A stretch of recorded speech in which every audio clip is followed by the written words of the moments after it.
रासायनिक उद्योग में कह रहा है कि रासायनिक उद्योग का विकास पर महत्वपूर्ण योगदान होता है। यानी ये रासायनिक उद्योग एक तरह से देखा जाए तो विकास के जरिए से बहुत बड़ा उद्देश्य रखता है। यह आकार में विश्व का 12वां स्थान और एशिया का 3रा स्थान है। ये भारत का हम लोग का देखा जाए तो रासायनिक उद्योग में विश्व के 12वें स्थान पे आते हैं और एशिया में 3रे स्थान पे आते हैं। यह उद्योग देश में तेजी से विकास करता है, यानी ये काफी प्रगतिशील उद्योग माना जाता है। और तीव्र वृद्धि में कार्बनिक और अकार्बनिक दोनों प्रकार के रासायनिक दिखाई पड़ते हैं। जिससे कह रहा है कार्बनिक अकार्बनिक में आ जाएंगे जो कि गंधक, तेजाब, जिसका उपयोग उर्वरक, कृत्रिम रेशा, प्लास्टिक, गोंद, रंग, हाइड डाई इत्यादि के निर्माण में होता है। इसमें नाइट्रोजन, एसिड, क्षारीय सामग्री, सोडा, कांच, काजल, साबुन, वॉशिंग पाउडर इत्यादि का उपयोग किया जाता है। लेकिन अगर यही कार्बनिक उद्योग में देखा जाए तो इसके अंतर्गत पेट्रोलियम आता है, जिसमें कृत्रिम रेशा, रबर, प्लास्टिक, रंग रोधक, औषधि इत्यादि के निर्माण में इन सभी का प्रयोग किया जाता है। यानी अगर देखा जाए तो रासायनिक उद्योग में कार्बनिक और अकार्बनिक दोनों प्रकार के उद्योग होते हैं। सभी का कार्य अलग अलग होता है, सभी से अलग अलग वस्तुओं का निर्माण किया जाता है। कह रहा है कि पूरे उद्योग में 14% उत्पादन करता है और निर्यात 14% का योगदान है और सकल घरेलू उत्पादन में 3% की भी भागीदारी इसकी है। अब देखना है हम लोग को उर्वरक उद्योग, उर्वरक यानी खाद्य उद्योग। देखिए उर्वरक उद्योग, खाद्य उद्योग के बारे में कह रहा है कि भारत एक कृषि प्रधान है। यहाँ की मिट्टी उपजाऊ शक्ति को बनाए रखने के लिए उर्वरक का उपयोग करना जरूरी है। यानी हमारा देश एक कृषि प्रधान देश है। यहाँ पर 70% लोग कृषि करते हैं, 69% लोग। तो जो मिट्टी है, मिट्टी की गुणवत्ता को बनाए रखने के लिए उर्वरक का प्रयोग करना अत्यंत आवश्यक होता है। भारत में पहला उर्वरक संयंत्र 1906 ईस्वी में रानीपेट तमिलनाडु में स्थापित किया गया था और वास्तविक रूप में 1951 ईस्वी में भारतीय उर्वरक निगम की स्थापना की गई थी। यानी शुरू में तो 1906 ईस्वी में ही तमिलनाडु में उर्वरक कारखाना का उपयोग किया गया, लेकिन जो नियमबद्ध चरणबद्ध तरीके से जो है वो 1951 ईस्वी में भारतीय उर्वरक निगम लिमिटेड के तहत किया गया।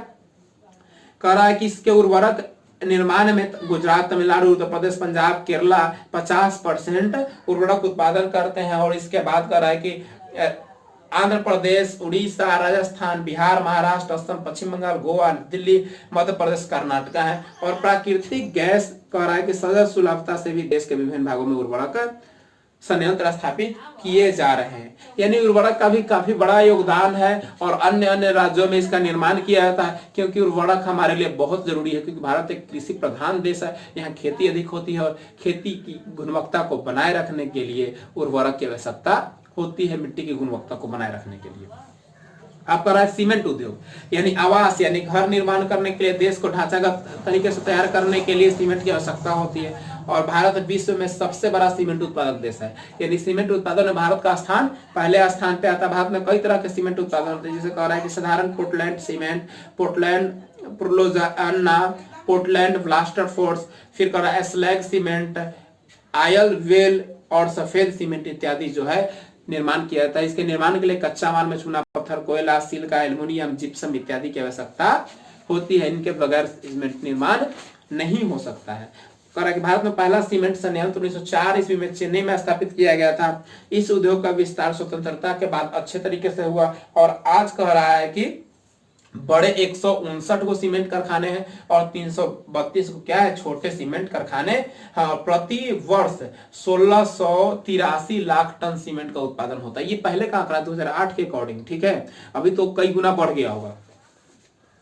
अब कह रहा है तैयार माल आधारित संरचना। देखिए तैयार माल आधारित संरचना में कह रहा है कि रेलवे वगैरह आ जाता है, रेलवे आ जाता है, ठीक है। रेलवे का जाल पूरे सभी जगह बिछा हुआ है, ठीक है। इसमें कह रहा है सवारी गाड़ी से लेकर इंजन का भी निर्माण किया जाता है और अलग अलग जगहों पर रेलवे के जैसे बड़ी इंजन का निर्माण, बड़ी लाइन जो है विद्युत चालित, उसके इंजनों का निर्माण किया जाता है चितरंजन में, चितरंजन लोकोमोटिव वर्कशॉप में। और डीजल इंजन का किया जाता है वाराणसी में। सवारी गाड़ी का किया जाता है पेरम्बूर, बेंगलोर, कपूरथला और कोलकाता इत्यादि में किया जाता है। ये सभी अलग अलग कंपनियों में किया जाता है। बिहार में भी है जी, बिहार में आपका पटना जिला, में मोकामा में भारतीय वैगन इंजीनियरिंग लिमिटेड कंपनी के तहत वैगन तैयार किया जाता है, यानी जो मालगाड़ी का जो बोगी होता है वो तैयार किया जाता है। मुंगेर जिले में जमालपुर जो है वो वर्कशॉप है, जो एशिया का सबसे पुराना वर्कशॉप है। पूछता है कि एशिया का सबसे पुराना वर्कशॉप तो जमालपुर, जो कि मुंगेर जिला बिहार में है, ठीक है। सारण जिले के छपरा में है जो पहिया निर्माण कारखाना है। नालंदा में सवारी गाड़ी का निर्माण कारखाना है। तो ये सभी रेलवे निर्माण कारखाना है। और रेलवे की शुरुआत कब हुआ? 1853 ईस्वी में, डलहौजी के शासनकाल में।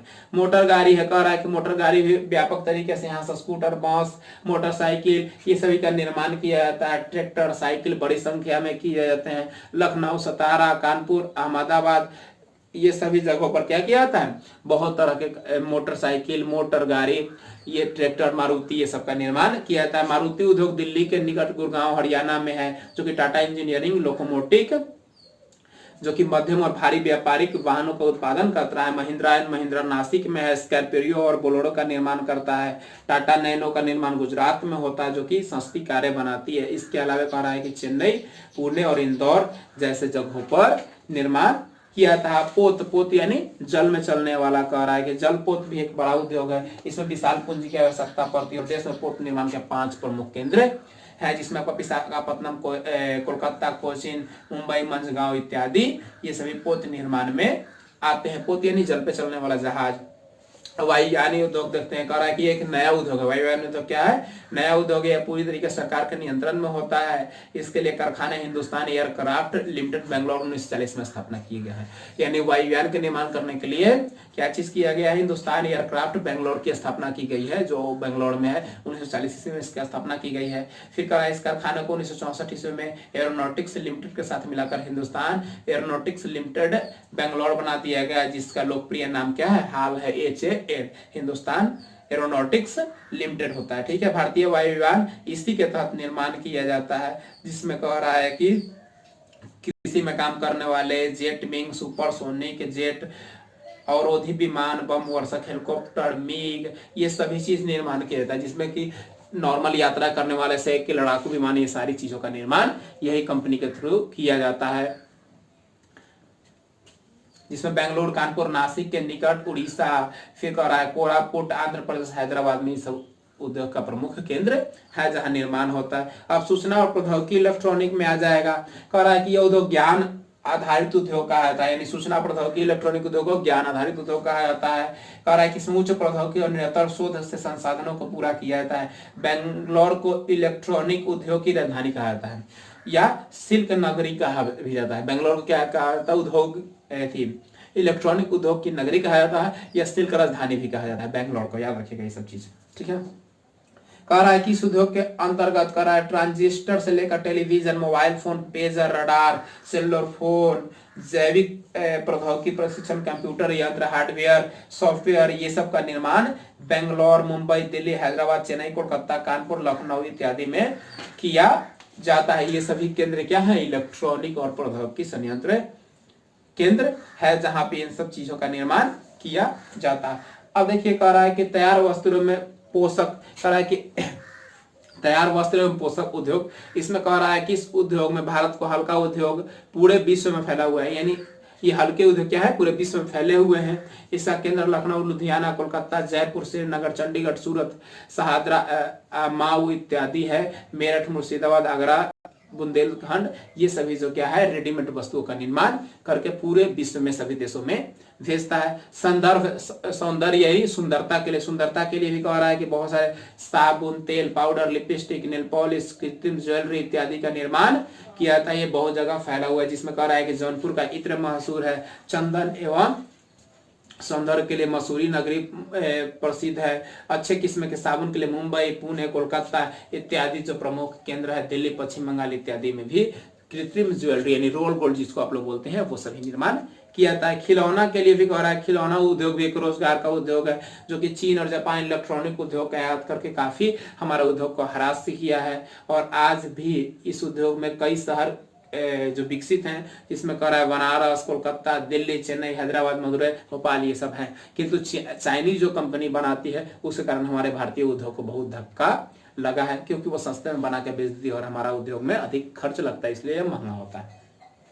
अब राष्ट्रीय अर्थव्यवस्था के कर रहा है कि उद्योग का निदान कर रहा है कि किसी भी देश के आर्थिक संपन्नता और निर्माण का सूचक होता है क्या, उद्योग, और इससे रोजगार प्रदान करने के लिए कृत्रिम निर्भरता कम हो जाती है। यानी उद्योग धंधे से जो कृषि पर हम लोग आधारित रहते हैं वो क्या हो जाता है, कम होता है, और इससे बेचकर विदेशी मुद्रा भी अधिक हम लोग अर्जित कर सकते हैं और गरीबी की समस्या काफी हद तक कम कर सकती है। कह रहा है कि 2 दशकों में यानी 20-30 सालों में सकल घरेलू उत्पादन और विनिर्माण से देश के आर्थिक विकास में 17% योगदान मिला है, जिसमें इसका निर्माण से एशियाई देशों में सबसे अग्रणी, सकल घरेलू उत्पादन में 25 से 30%। यानी पूरे एशिया के सभी देशों में अगर देखा जाए तो भारत का स्थान 25 से 30% जो रहा है अपने सकल घरेलू उत्पादन में।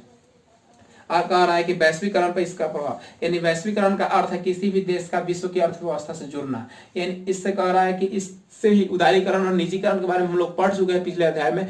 यानी वैश्वीकरण पर भी इसका कुछ पॉजिटिव प्रभाव पड़ा है तो कुछ निगेटिव भी पड़ा है। एक पॉजिटिव प्रभाव पड़ने का कारण है कि यहाँ पे बड़े बड़े कारखाने खुले तो अधिक से अधिक लोग को रोजगार मिला। लेकिन निगेटिव प्रभाव क्या हुआ, निगेटिव प्रभाव हुआ कि जो किसान जो खेती करते हैं उस भूमि पर फैक्ट्रियां लगा दी गई जिनकी उनकी अर्थव्यवस्था रुक गई। यहाँ तक कि जो दक्ष मजदूर नहीं है, जो अच्छे जानकार नहीं है, उनके रोजगार चली गई। जो घर में सकल घरेलू और कृत्रिम तरीके से जो घर में निर्माण करते हैं वस्तुओं को, उनका कहीं ना कहीं उद्योग बंद हो गया क्योंकि फैक्ट्रियों में बना हुआ वस्तु सस्ता होता था।